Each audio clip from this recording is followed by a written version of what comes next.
What's up, YouTube? It's new toolbox day.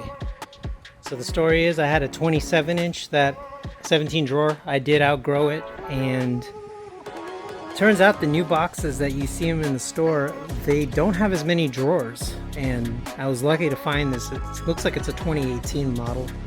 It's a Kobalt 3000 stainless steel finish, ball bearing drawers, 90-pound capacity, and I believe it's a 20 drawer model.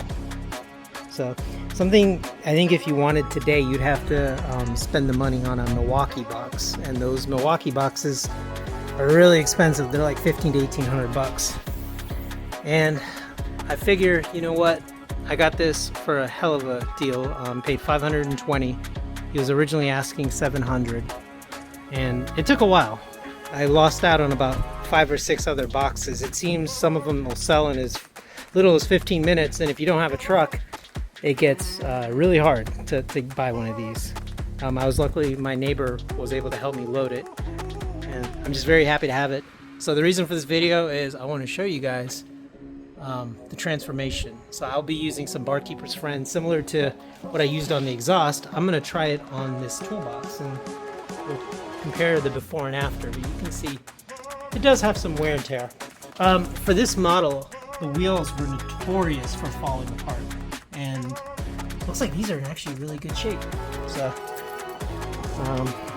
each drawer has its own liner. Unfortunately, this toolbox doesn't have any keys, but since I'm using it at home and I don't have a shop, it'll do just fine. So yeah,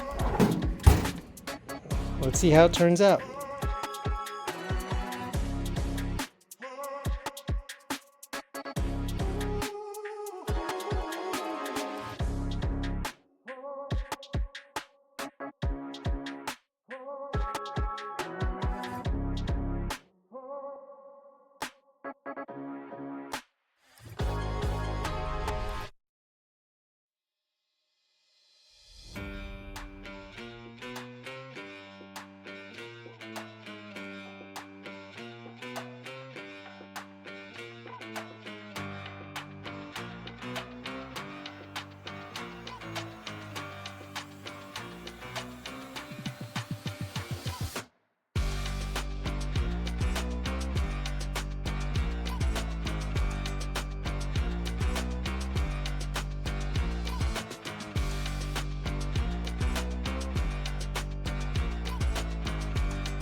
Okay, so I've gone ahead and given it a very light clean with some, I forgot what it's called, bar cleaner. It's like some stainless steel cleaner I use with a 000 wool pad so it doesn't scratch up the surface. You can see it came out pretty good. It's not perfect, but it's a lot better than it used to look. And there she is, guys. Took me a few hours to put all my tools in here, but I'll give you a quick walk around. So this is the Kobalt 3000. It does have a 5-port surge protector here. I don't even know, maybe probably a power strip, but when I looked on this side, this is the fun of buying stuff off Facebook. You're getting somebody else's problem sometimes. That's easy to fix though. I'll just have to cut it and replace it. However, in the meantime, I do have a surge protector here, so no biggie. Some of the newer boxes do have holes in the back, and that would be welcome here. This is definitely missing the slow close as well as the port access for surge protectors and other things, but it'll make do. I do not have the keys, so I just leave it open all the time. One thing I noticed though is when the lid is closed, the drawer is still open, so that's kind of interesting. So I have some of my plastic pry tools. Here's some screwdrivers, along with some scissors, knives. It's great to actually see a lot of blue space. It's definitely nice going to a bigger box, but here's some more precision screwdrivers. Have some mallets, some hammers, some wrenches. Here's my automotive drawer. Got my forescan, my tuning cable for the Miata, some Cell Glide lubricant, Shinetsu, good stuff, and some oil change washers.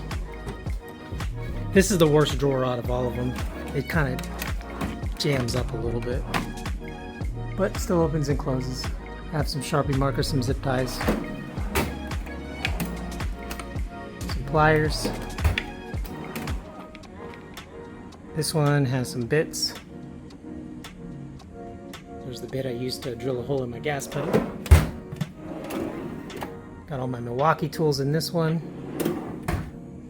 And then for the bottom drawer, this is my favorite drawer of all of them.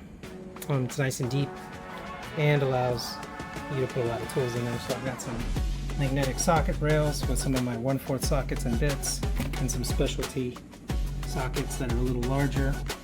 I have all my specialty ratchets, sorry, wrenches and ratchets, different sizes. My torque wrenches here, and big Bertha over here. Gear wrench 84 tooth, 1/2 inch. It's a nice ratchet. Nothing much in here, just a manual, some clamps. Not much in this one. Some axes and hacksaws, plumbing stuff. And here's my electrical diagnostic box with some house stuff. Heat shields, spaded connectors. And here's my random hardware. This one, some of my power tools that are corded. Here's my Quinn automotive socket set, 3/8 impact. Some random brushes and metal wire. So I don't know, useless drawer. Let's see. And I think that was it. And then I do have some T-bits on the side, which I use. And then on the top, I have a couple measuring tapes, some gloves, some glasses, paper towels, this cool LED light, notepad. Future mods, I do want to buy a table, a side table. I know Harbor Freight sells one. And maybe I'll bolt it to the side of the box somehow. It'd be really cool. I don't know which side I put it on, but it'd be nice to have a little work area. That was one of the reasons that really got me into looking at these type of boxes. Is some of the higher end Milwaukees, they actually have a table that pulls out, and then you can use it as a work table. which is really nice. Yeah, those toolboxes are about $1,600 nowadays with inflation or tariffs. I don't know, but they've really gone up in price. And I tried negotiating with my local Home Depot, and they're not helpful at all. They said they'd only give you $50 off a smash box. That's just not worth it to me. So Facebook's where it's at. If you want to find a good deal, you just got to be quick. You have to make sure you have the van. We used a van, but you do want to make sure you have two guys, because this is heavy. I can tell you for something, this is a 41 inch, and this was 269 pounds for the bottom, and I think like 180 for the top. So you can imagine if I were to go to like a 52 or a 46, it's going to be real heavy. I just couldn't justify it. Actually, I couldn't find any that were in my price range. But more importantly, like, there's no reason for me to have a larger box than this. I'll grow into this and then I could justify going bigger. But for now, this will do. So anyway, thank you for watching, and I'll see you next time.